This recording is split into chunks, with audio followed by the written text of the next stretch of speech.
Գյորջյան Կասկադ 60 ամիս փուլային վճարում բազմաթիվ առավելություններ։ Բարև ձեզ, այսօր Փաստ-Ինֆոյի հյուրը կրոնագետ փիլիսոփա Վարդան Խաչատրյանն է։ Բարև ձեզ, պարոն Խաչատրյան։ Շնորհակալ եմ հրավերն ընդունելու համար։ Շնորհակալ եմ հրավերի համար։ Պարոն Խաչատրյան, ինչպես է գնահատում Նիկոլ Փաշինյանի վեհարանը վեհին նախաձեռնությունը։ Սա աջակցություն է եկեղեցուն, թե մայրաթորի նկատմամբ իշխանություն սահմանելու փորձ։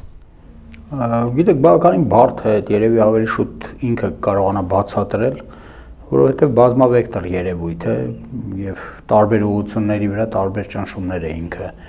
իրականացնում։ Ստանում է նաեւ պատասխան, չեմ կարող ասել, որ ասենք պատասխան չի ստանում միջազգային կառույցներից, Հայաստան այցելած եվրոդիտորդներից եւ այլնից, հա, դժվար է այսօր ասել, թե ինչ վերջնական նպատակ է հետապնդում, բայց այնուամենայնիվ երևացողը այն է, որ հայոց առաքելական եկեղեցու գործերին փորձում է միջամտել Հայաստանի իշխանությունը։ Հայաստանի իշխանությունը որքանով կարող է միջամտել, որքանով ոչ է ուրիշ հարց է, բայց այն որ փորձում է միջամտել վեհափառը վեհին հետ, այսպես ասած, վերնագրով ծրագիր իրականացնելով, ես չեմ համարում, որ դա նախ Հայաստանի շահերից է ելնում, Հայաստանի Հանրապետության, երկրորդ ես չեմ համարում, որ դա ունենալու է բացառիկ պոզիտիվ կամ դրական էֆեկտ, այսպես ասենք, այդքան չի լինելու, դեռ ավելին ես համարյա համոզված եմ, որ մնացել է 1-2 քայլ եւ մենք հայտնվելու ենք համակարգային ճգնաժամի մեջ։ Դա շատ ավելի բարդ երևույթ է, կարող ենք ասենք մանրամասն թե ինչ է իրենից ներկայացնում, բայց դրա հիմքում ընկած է այն, որ խիստ տարբեր կառույցներ են եկեղեցին եւ իշխանություն։ Իշխանությունը դա պետությունն է կոնկրետ վերցրած սահմանափակ ժամանակահատվածում, երբ իշխանությունը իրականացնում է այս կամ այն ուժը։ Իշխանությունը կարող է լինել նաեւ միապետական, բայց դա եւս ավարտվող է։ Եկեղեցին 1700 տարի է, եկեղեցի է եւ շարունակելու է այդպես։ Եկեղեցին համաշխարհային կառույց է, ներկայացնում է հայ ժողովրդին աշխարհով մեկ եւ ամենակարևորը անթեղել է հայկական ինքնության մեծ քանակի արժեքներ, որոնք նրան դարձնում են առանցքային երևույթ ինքնությունը պահպանելու համար։ Ինչից ելնելով ես համարում եմ, որ այստեղ շատ զգուշ է պետք գործել եւ երևի թե իրավիճակը այնպեսին չէ, որ մենք որոշենք, որ կողմերը պետք է արդեն, ինչպես ասում են, կշտեն ձեռքերը եւ սկսեն հարվածների փոխանակություն, ես դա համարում եմ անթույլատրելի, բայց եթե շարունակվելու է,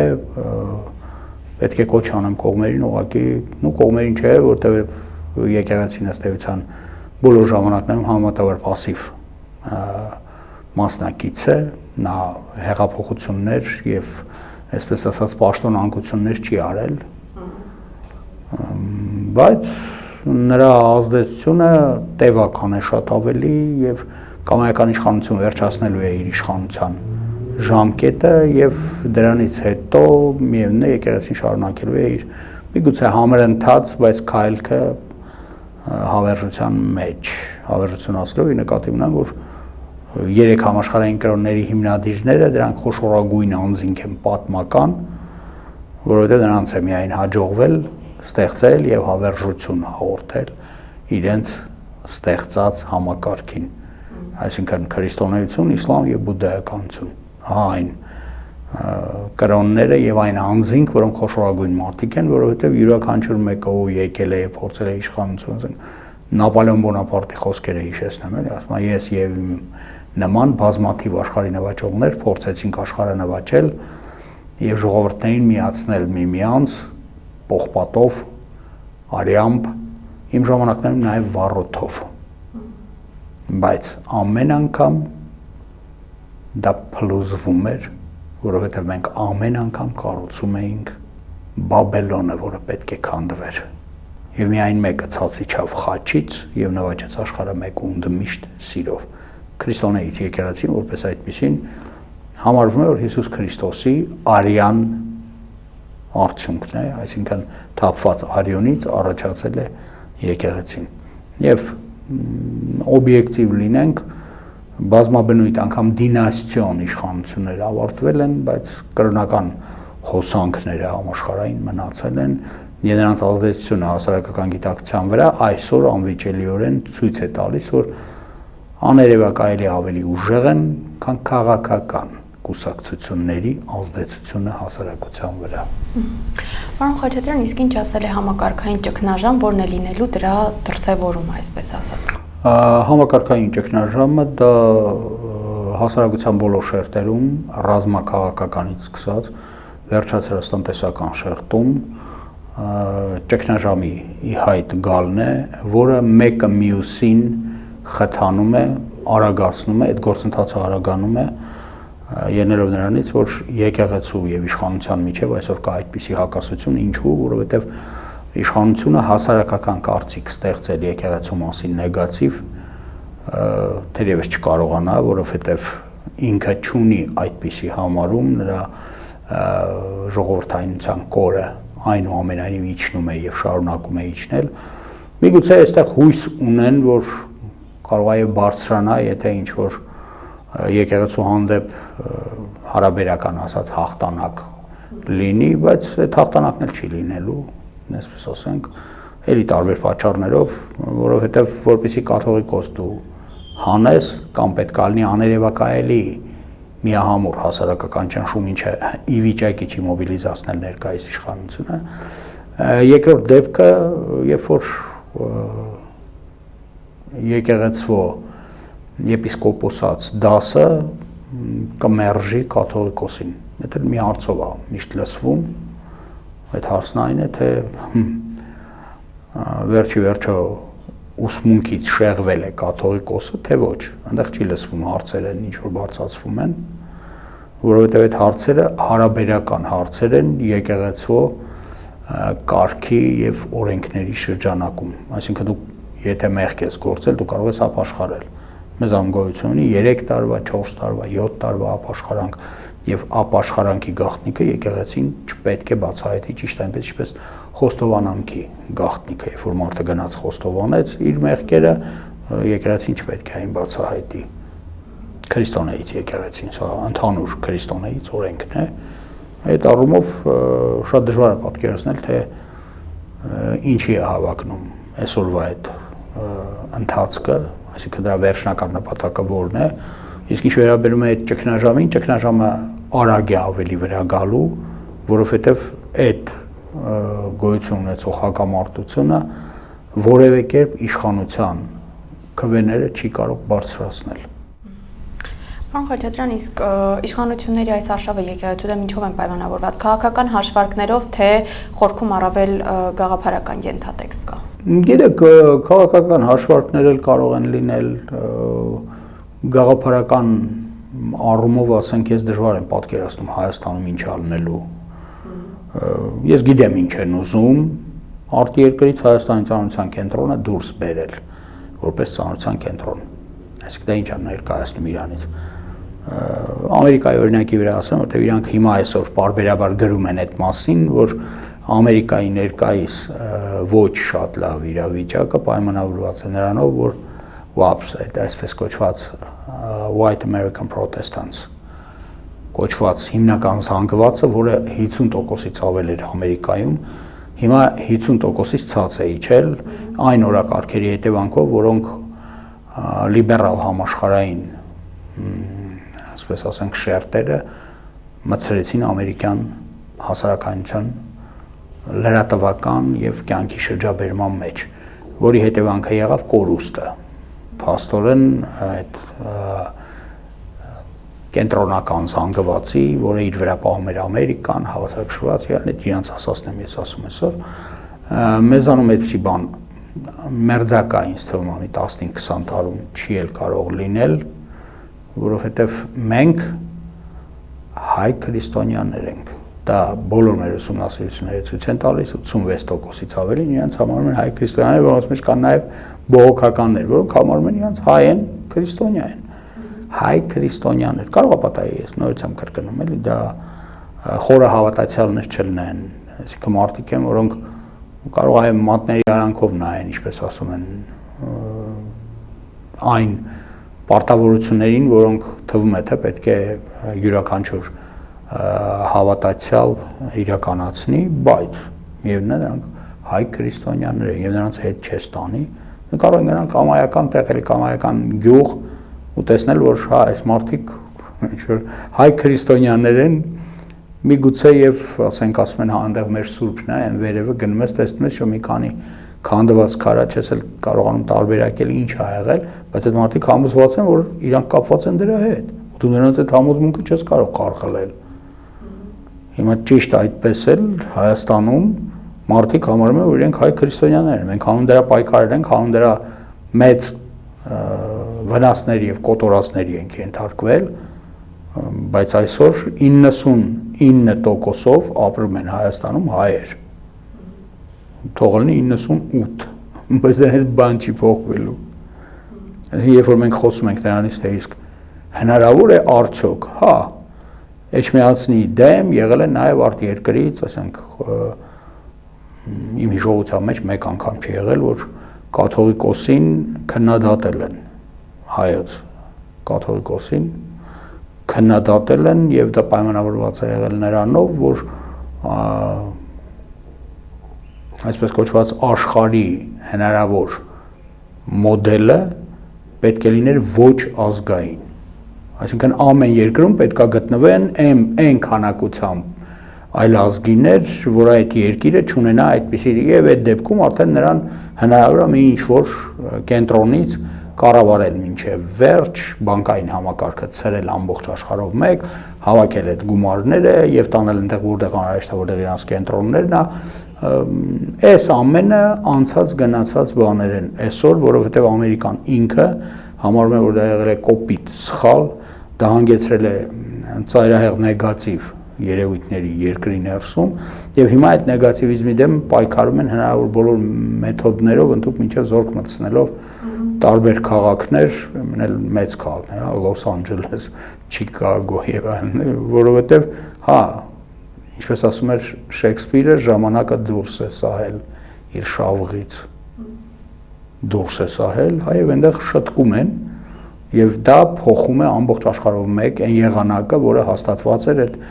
համաշխարհային սփռում ունեցող էլիտաների կողմից։ Պարոն Խաչատրյան, իսկ վերջին շրջանում նաև իշխանականներից ներկայացուցիչներ հայտարարել են, որ հոգեվարականների դեմ նոր տեսանյութեր կարող են տարածվել, ձեր դիտարկմամբ սա սպառնալիք է, նախազգուշացում, թե ինչ։ Լսեք, այդ մեծականակ համանման տեսանյութերի տարածումը վերջը կբթացնի մեր հասարակությանը եւ հասարակության կսկսի ռեակցիա չտալ դրան։ 1, 2, 5 եւ կավարտվի, բայց երբ որ մենք խոսում ենք եկեղեցուց, դա առանձին վերցրած հոգևորականները չեն, հավատացնում եմ, եկեղեցի երբ որ մենք ասում ենք, դա հավատավոր ժողովուրդն է, եկեղեցի, առանձին վերցրած հոգևորականները այնտեղ եղանակ չեն անելու, այսինքն դուք կարող եք ցույց տալ, որ հա 5, 6, 8, չգիտեմ, քանի հոգևորական խախտել են այս կամ այն այսպիսի վարկագիծ են դրսևորել, այնպիսի վարկագիծ են դրսևորել, բայց հիմա այդ 5, 6, 8 հոգին հայոց առաքելական եկեղեցին են։ Ոչ, բայց նույն կարգալույց եղած քահանաներից մեկը հիմա օրինակ զավթել է եկեղեցու բանալիները, ուզուրպացրել է հովանավանքը ում օգնությամբ գործող իշխանությունների, այսինքն գործող իշխանությունների օգնությամբ նույն փողոցով անցնող ինչ որ մեկն էլ տեսնում է եկեղեցին, վերցնում է բանալիները, փոխում է փականները եւ թույլ չի տալիս հոգեվորականներին այնտեղ իրենց ծառայությունը մատուցել։ Լսեք, ամեն դեպքում դա իր ավարտակ ունենա, եկեղեցու ներսում որևէ մեկը կարգալույց եղած չպետք է անցկացնի ոչ ծես, ոչ քարոզխոսություն, ոչ կարգաստատի։ Բայց փաստացի անցկացնում է։ Դե հիմա փաստացի, որովհետև դա անթույլատրելի բան է, այսինքն եկեղեցու ներսում փորձում են ստեղծել մեկ այլ եկեղեցի, բայց անգամ դա կարող է լինել մենակ այն դեպքում, երբ որ դու ունենաս եպիսկոպոսած խումբ, որը կանջատվի եկեղեցուց, ինչպես անգլիկան եկեղեցում, ասենք, մի ժամանակ հոմոսեքսուալները անջատվեցին եւ ստեղծեցին հոմոսեքսուալ անգլիկան եկեղեցին, ոչ մի խնդիր, այդպիսի բաներ աշխարհը տեսել է, ինչպես ասում են, բայց միևնույնն է, ասենք, Մարտին Լյութերից հետո այդպիսի մեծ փեղեկումները համեմատաբար եւ քիչ են եւ ազդեցություն հասարակության վրա այդքան չունեն։ Միևնույն ժամանակ նշենք, որ այնուամենայնիվ մենք հայ քրիստոնյաներ ենք եւ դա շատ բարձր տոկոս ունի ինքը մեր երկրում։ Պարոն Խաչատրյան, բայց հայ քրիստոնյաներից օրինակ կան, որ արդեն Ստեփան Ասատրյանը նրանց կնքել է կամ պսակադրել։ Հիմա օրինակ նույն վկայականների մասով կարծեք թե ուրեմն եկեղեցական ծեսերի այդ վկայագրերը տրվում են թեմի առաջնորդի ստորագրությամբ եւ կնիքով, հա։ Հիմա այս դեպքում օրինակ ինչպես է այս խնդիրը կարգավորվում եւ այս մարդիկ համարվում են կնքված եւ պսակադրված, թե ոչ, Աստծո առաջ օրինակ։ Երևի եթե հարցը հասնի նրան, որ դա դատարանը դիտի, հա, կստացվի, որ այդ մարդիկ կնքված չեն, այսինքն դա օրենքի խախտում է ներեկեղեցական կարգի, վերանայում է, որի իրավունքը ունի եկեղեցին եւ ոչ թե իշխանությունը։ Տեսեք, նաև իշխանությունները նշում են, որ եկեղեցին գտնվում է այն հողի եւ այն տարածքի վրա, որը պատկանում է պետությանը։ Հետևաբար եկեղեցին այսպես փակելու, փականները փոխելու եւ այն խնդիր չի կարող բարձրացվել, որովհետեւ դա արդեն իսկ պետության սեփականությունն է։ Այս խնդիրը ինչպես պետք է կարգավորվի։ Այդ խնդիրը 100% կարող է կարգավորվել միջազգային ճնշմամբ։ Ոչ մի խնդիր չի առաջանա։ Ճնշումը պետք է գործադրեն միջազգային քրիստոնեից կազմակերպությունները եւ կրոնական կազմակերպությունները։ Նրանց ազդեցիկության վրա հանգարց չկասկածեք, որովհետեւ կամայական երկրի ներսում նրանք ունեն իրենց ազդեցությունը իշխանության վրա եւ պետք չի տանել այդպիսի ծայրահեղությունների, առավել եւս երբ որ ներկայիս իշխանության համարումը հասարակության շրջանում այնպեսին չէ, որ նա կարողանա մոբիլիզացնել հասարակությունը իօգուտ իր ծրագրի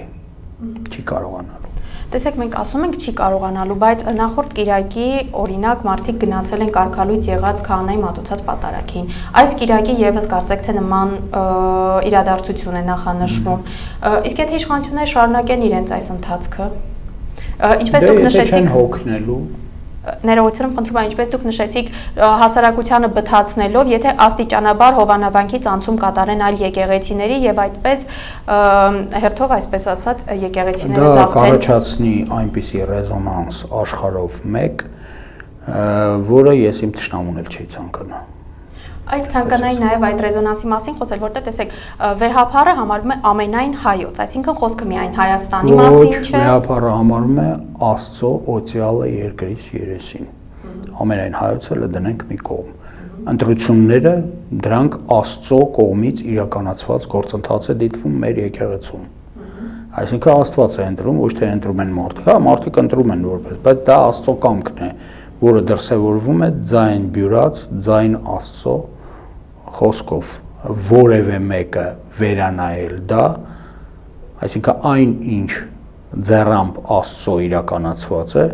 որևէ մահկանացու ոչ իզորու է, ոչ էլ ցանկալի է որ վերանայի։ Դեպ հաստատի Նիկոլ Փաշինյանը, կարծեք թե վերանայ։ Ինչ ասեմ, կտեսնենք լավ։ Իսկ պարոն Խաչատրյան, ինչ խնդիր կարող առաջանալ, եթե օրինակ իշխանությունները որոշեն հենց կալանավորել վեհափառին։ Եթե կորոշեն կալանավորել վեհափառին, այդ նշանակում է, որ մի անգամից մենք կմտնենք այն ճգնաժամային փուլ, որը որևէ լավ բան չի խոստանում ոչ Հայաստանի, ոչ Հայաստանի իշխանությանը։ Միշտ գոյություն ունի այդպիսի խայծ, այդպիսի գայթակղություն։ Այսինքն իշխանությունը միշտ կարող է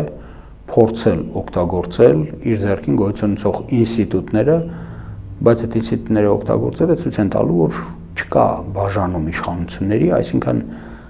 հարցի տակ են դնելու 1001 լեգիտիմության չափորոշիչ իշխանության համար։ Այդ հողը չի էլի, այդ էլ է։ Այդ տեսակետից եթե մանրադիտակի տակ են դնելու նային, իսկ այդպես է գնալու, որովհետև համանման իրադարձությունները, ասենք, անգամ Ուկրաինայում հնարավոր չեղավ մարսել, որտեղ ըստ էության իշխանություն էլ չկա, գոյություն ունի, ասենք, ռազմական առաջնորդ, որը ունի ինչ-որ շրջանակ, չեմ ուզում խունտա ասել, բայց մոտավորապես մի ինչ-որ ռազմական իշխանության տարբերակ։ Եթե այնտեղ չստացվեց, հիմա մեր մոտ ինչից ելնելով պետք է ստացվի։ Ես գիտեք ինչ եմ այդ ամեն ինչը ասում, որպեսզի այնուամենայնիվ ինչպես ասում են, իշխանություն ունեցողները պատկերացնեն, թե ինչ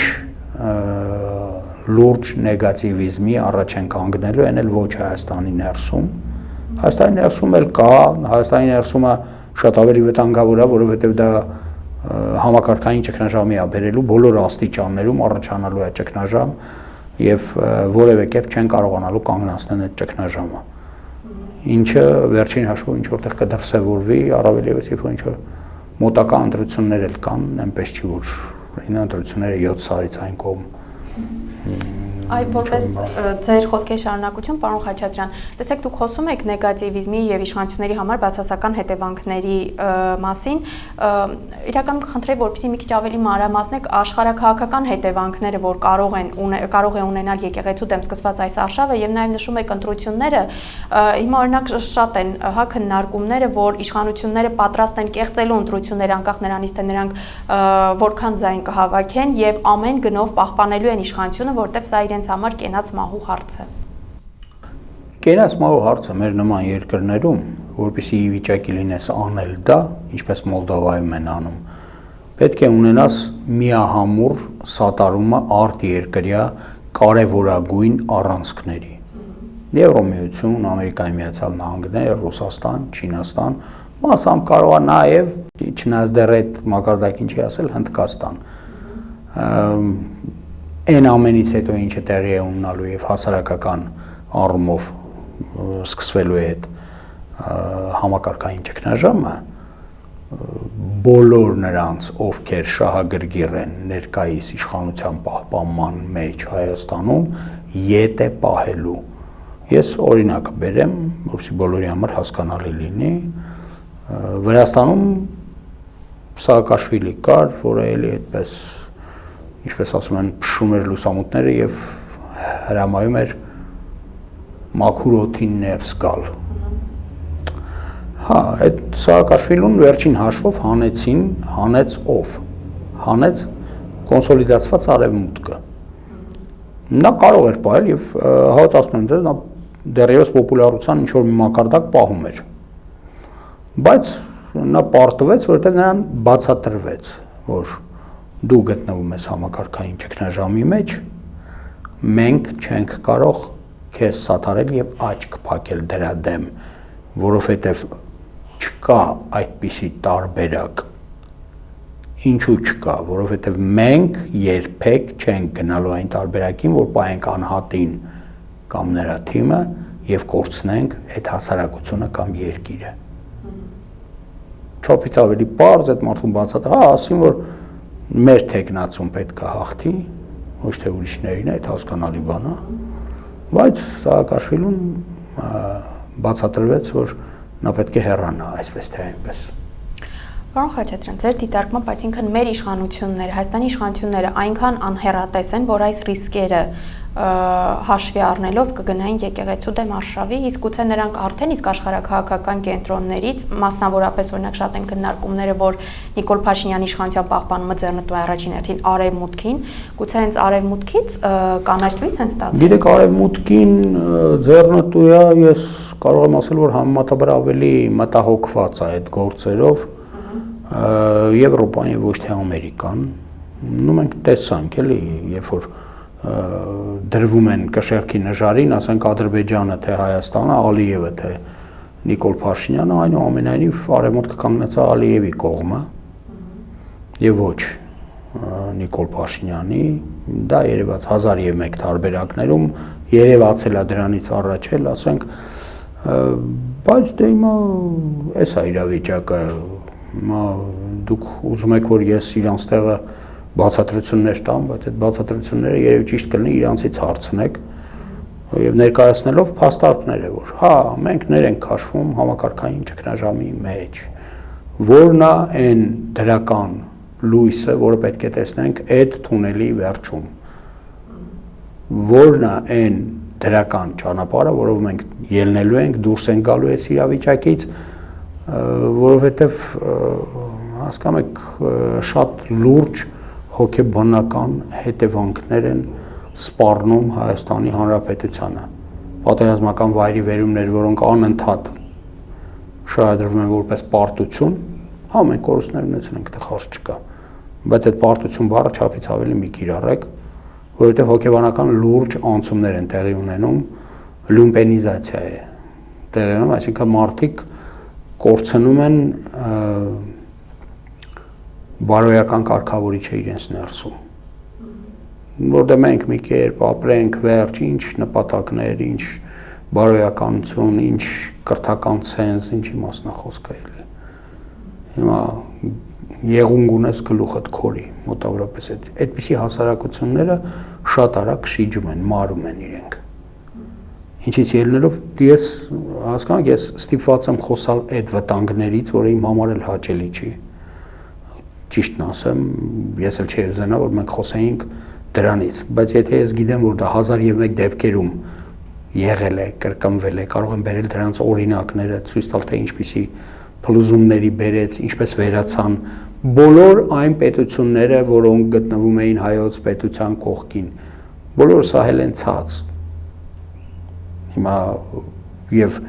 ներկայիս աշխարհում եւս հանգարց չմտածեք, որ ինչ որ պետություններ բացարձակապես չեն կարող վերանալ, չեն կարող վերանալ։ Արդեն այն, որ նրանց կրթական համակարգը շիջել է, նրանց բարոյականությունը իջել է մինչև վերջ, նրանց լումպենիզացիայի հետևանքով պատրաստ են ամեն ինչ անել, միայն թե շարունակել իրենց կյանքը, փոխել իրենց ինքնությունը եւ 1001 բան, սրան ենք մոտենում։ Այսինքն դա չոր մնացածը այս process-ից կարող է լինել դա, ինչը ինձ որպես համենայն դեպս այս ժողովրդի մի մասնիկ, որը 40 տարի է փորձում լույս սփռի, խիստ անհանգստացնում է եւ ես չեմ կարող ասենք չասել այն վտանգների մասին, որոնք եւ տեսնում եմ եւ դրանք շոշափելի են եւ բազմիցս կրկնված մարդկության պատմության մեջ։ Եվ վերջում պարոն Խաչատրյան, ինչպես պետք է խուսափենք այս վտանգներից, ինչ պետք է անենք մենք անհատական եւ գուցե հասարակական մակարդակում։ Ես ասել եմ էլի կպնդեմ, որ այստեղ լայն հասարակական դիալոգ է անհրաժեշտ, երկխոսություն։ Երկխոսություն հիմնականում ինտելիգենցիայի շրջանակում։ Իշխանության թեկուզ բարձրագույն ներկայացուցիչների մասնակցությամբ եւ այդ երկխոսությունը պետք է տանի դեպի այնտեղ որտեղ լույսն է եւ ոչ թե այնտեղ որտեղ դեպի խավարն է տանում։ Այդ ճանապարհը պետք է ընտրի հասարակությունը այդպիսի դիալոգի շրջանակում, ինչու որովհետեւ կամայական անհատ վիճակի չի այդ կոչը անել եւ հասարակությունը անսա այդ կոչին ու ոտքի կանգնի ու գնա ու ինչ որ բան անի, այդպիսի բաներ տեղի չեն ունենում։ Ամենազորեղ բանը երկրի ներսում ինտելիգենցիայի շերտն է այս տեսակետից։ Եթե նա համոզվեց այն առանցքային ճշմարտությունների մեջ, որոնք ներկայիս պայմաններում ուղղակի անփոխարինելի են եւ պարտադիր կիրարկման մեջ դնելու համար, իհարկե ամեն ինչ կշտկվի, նախ կոնֆլիկտը կվերանա որպես այդպիսին, որովհետեւ հասարակությունը լսում է ինտելիգենցիային զգալիորեն ավելի շատ, քան զանգվածային լրատվության միջոցներին, քան 1001 հռետորների եւ այսպես ասենք քաղաքական կառույցների։ Նրանց հանդեպ եւ հետաքրքրությունը եւ հասարակական համարումը իջած է, որտեղ հասարակությունը անցել է վայրի վերումներով եւ ճանապարհով ընթանում է դեպի համակարգային ճգնաժամը, այսինքն ես այս մասին խոսում եմ, որովհետեւ առանձին սիմպտոմները նկատելի են, առանձին նախանշանները դրա արդեն նկատելի են եւ ես ալարմիստ չեմ, էլի որ վերկանամ, հա, չեղած բանը բացական չեմ ասեմ, հա, հավատացեք ինձ, չէ, ես ուղղակի տեսնում եմ, որ այդ նախանշանները կան։ Լումպենիզացիա որպես այդպիսին տեղի է ունենում, մենք հարմարվել ենք 1000 մի բանի հետ, որ մեր երեխեքի մեծ մասը ծնվում են արտասահմանում, ոչ թե Հայաստանի Հանրապետությունում, որ Հայաստանի Հանրապետությունում տեղի են ունենում իրադարձություններ, որոնք չպետք է տեղի ունենան, տեղի ունենում քաղաքական ընթացք, որը իր մեջ կրում է, ասենք, հալածանքի անվիճելի դրսևորումներ, այս ամենը պետք չի մեզ։ Առավել եւս այն ժամանակ, երբ որ մենք հրեողակով շրջապատված ենք։ Ըստ էության, մեծ թուրան ծրագիրն է անցնում մեր վրայով, այդ ամեն ինչին փորձում են հասնել։ Մեր իշխանությունը կարողանում է դիմադրել դրան, թե չէ, մենք երևի թե խոսենք այդ մասին մի ուրիշ անգամ եւ շատ ավելի կիրառական կլինի այդ խոսակցությունը, թե իսկ ինչ արվել էլի այդ դեպքում։ Իսկ այսօր միայն մտավորականության շրջանակում այդպիսի երկխոսությունը, այդպիսի կարծիքների համադրումը, փաստարկների սեղանին դնելը եւ ստեղծել է հասարակական կարծիք, կարող է շտկել իրավիճակը եւ դուրս բերել մեզ այս իմ կարծիքով ավելորդ արագացվող դա հասկանում եք դա երբ որ արագանում է այն ես չեմ սիրում իհարկե շատ բանին Հեմինգուեյին ճիշտն ասեմ էլի առանձնակի չեմ սիրում բայց նա մի ճիշտ բան ունի էլի իր գործերից մեկի մեջ ասում է դու հարուստ մարդ ես միլիոնատեր ես չէ ասում է հա բա ո՞նց եղավ որ սնանկացար ասում է գիտես սկզբից դանդաղ հետո անեց որ չհասկացել ոնց եղավ որ ես սնանկացա էլի այսինքն եթե մոտեցել ենք մենք այդ անսպասելի արագացմանը վերջում մենք բոլորս մեզ ենք մեղադրելու որ մենք գիտեինք, չարեցինք, գիտեինք, չասեցինք, գիտեինք եւ ոչինչ չձեռնարկեցինք որպես այդպեսին դրա համար երևի ժամանակն է որ մի հատ էլ կանգ առնենք հետ քայլ գցենք այն ինչ հիմնական ասացված կա էլի երբ որ հետ քայլ ես գցում դու սկսում ես հասկանալ որ աշխարհը ավելի մեծ է քան դու պատկերացնում ես Շատ լավ, շնորհակալ եմ հարցազրույցի համար։ Շնորհակալ եմ հրավերի համար։ Այսօր իմ հյուրը կրոնագետ փիլիսոփա Վարդան Խաչատրյանն էր։ Fast-Info-ի հաղորդումներին արագ հասանելիություն ունենալու համար կարող եք բաժանորդագրվել YouTube-յան մեր ալիքին։ Համախմբենք եւ փրկենք հայրենիքը ներքին ու արտաքին թշնամուց։ Մինչ նոր հանդիպում։